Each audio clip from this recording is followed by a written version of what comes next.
So, recently, there was an effort in California to create single-payer healthcare through a program known as CalCare.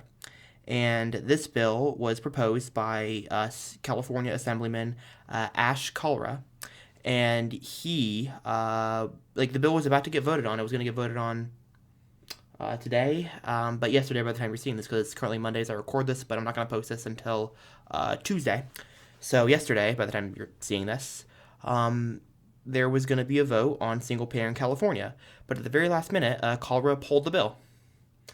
And it's dead because today or yesterday was the last day it could possibly have been voted on by the state assembly. So now, at least for another year, and believe me, that is the bare minimum, probably a lot more than that. Single payer is dead in California. So make no mistake about it. This is terrible news because this is something that people they were really close to getting. The vote was just minutes away before Colorado decided to pull the bill, and he pulled it because he says, "Well, they're not gonna. It wasn't gonna pass. Like we didn't have the votes to pass it." And look, I could almost buy that excuse, but at the same time, just that's incredibly cowardly because you got to know your enemies. You got to know who your enemies are. Like when you're that close, and when you're this close to getting it to a floor vote, just go for it, and then show everybody, show the people show the people of California who those politicians are that are standing in the way of healthcare during a global pandemic. I mean, seriously. So cowardly. It really is. I don't know anything about this guy. I didn't even know his name until today. I didn't even know he was the lead sponsor of the bill. But, now I'm just like, dude, you just handicapped your own movement. Like, on top of this that was just terrible politics because now it just looks like you don't even care. And I get it. You're right. It probably wasn't going to pass. Maybe it wasn't going to pass. But, make sure that the enemies are clear. Like that, know your enemy. Know your enemy. That's the name of a Green Day song, but it's also something that California Democrats should do. Or at least the ones that care about single payer. But yeah.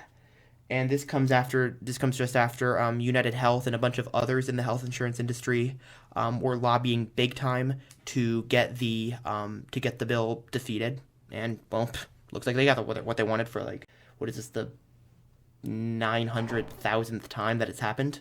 Probably more than that. And so yeah, they win again. And then Gavin Newsom didn't say a word in support of this bill, despite what he campaigned on when he first ran for governor. So he's to blame too because he could have rallied a bunch of holdouts in the legislative Democratic caucus to support the bill, but he didn't. Honestly, just him saying, I support this bill, that could have gone a long way in convincing enough holdouts to vote for the bill to the point where they would have had the votes even if they weren't unified in support. Because the California Democrats have a supermajority in the state assembly. So there could have afforded to be a few holdouts. So Newsom coming out in support of the bill could have easily turned the tide. So honestly, I blame him even more so than Kawa because he was somebody who could have had a lot of influence, but he chose not to. Of course not. Of course he didn't. So yeah, that's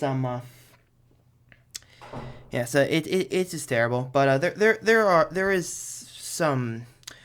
I do want to end on a little bit of optimism. I know it's kind of hard to with this news because it just felt like, oh, we were so close, and then it's gone now. But one of the best pieces of advice I can give is look in your state, because at this point, even people are agreeing the fight for Medicare for all is moving to the states. And so look in your state. I'll leave a link in the description below to a comprehensive list of single payer legislation in state legislatures. So check that out if you're interested. And there's always also the direct ballot initiative route. So if your state has a direct ballot initiative, then you can start. Maybe it's too late to do it for the 2022 elections, but you can do it for 2024.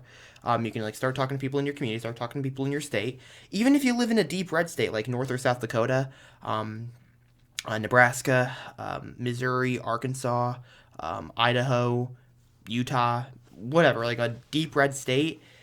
if your state has a direct ballot initiative process, you can talk to people in your area and go for supporting a single payer ballot measure for 2024.